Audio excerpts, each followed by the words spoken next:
Meron po akong binasang una na verse. Ito po yung karugtong ng verse na binasa ko. Sa umagang ito, sa araw na ito, dalangin ko na naway katagpuin tayo ng Diyos bawat isa sa atin.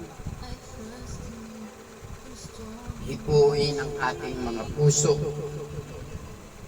pagpalain ang ating mga buhay, pati na ang ating mga mahal sa buhay.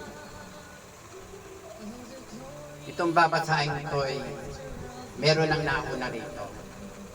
Ang sabi rito,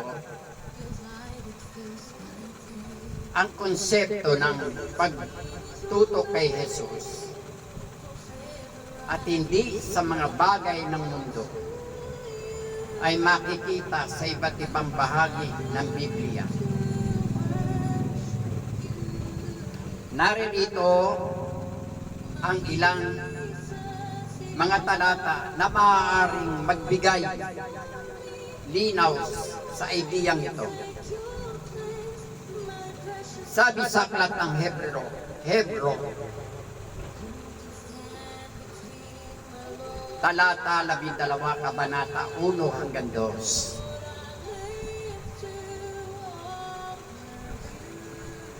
Kaya tayo rin naman palibot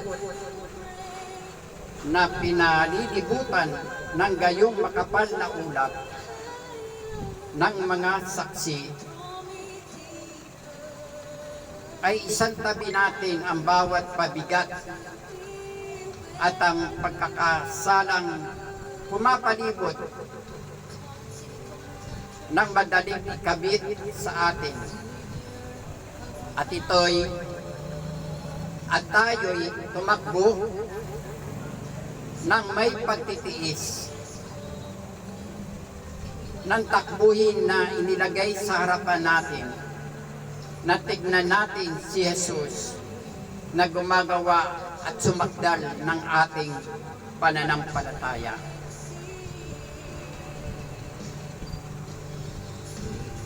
Ikalawa, Kolosas, kabanata 3, talata 1-2. Kung kayo nga'y muling binuhay na kalakip ni Kristo, ay hanapin ninyo ang mga bagay na nangasa itaas, na kinaroroonan ni Kristo, na nakaupo sa kanan ng Diyos. Isipin ninyo ang mga bagay na nangasa itaas, hindi ang mga bagay na nangasa ibabaw ng lupa.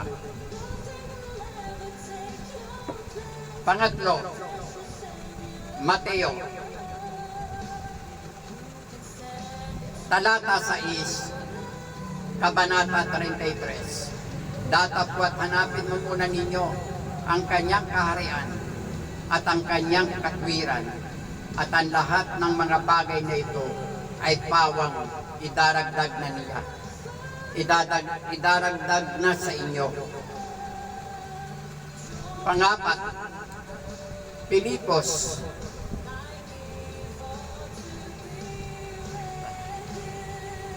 kabanata 3, talata 13 hanggang 14. Mga kapatid, hindi ko inaaring inabot ko na, ngunit isang bagay ang ginagawa ko, na nililimot ang mga bagay na nasa likuran at inaabot ang mga bagay na hinaharap. Nagpapatuloy ako sa hangganan dahil sa gantimpala ng pagkatawag ng Diyos sa akin sa pamamagitan ni Kristo Jesus.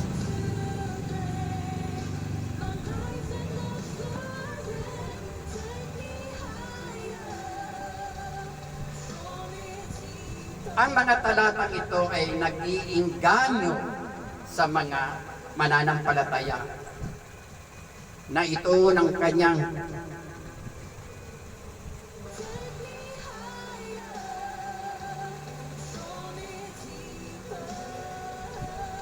ang kanilang pansin kay Jesus at sa mga spiritual na bagay kaysa sa mga makamundong bagay. Dito po natatapos ang mga verse na binasa po ng karugtong nung una. Mananalangin lang po ako ng maiksi. Ngayong araw ng linggong ito, araw ng pagsamba sa ating Diyos, araw ng pasasalamat, araw ng pagbabalik ng lahat ng papuri at pasasalamat sa lahat ng mga binigay niya sa atin sa loob ng isang linggo. Ama, salamat sa lahat ng mga pribileyo at opportunity na binibigay niyo po sa amin.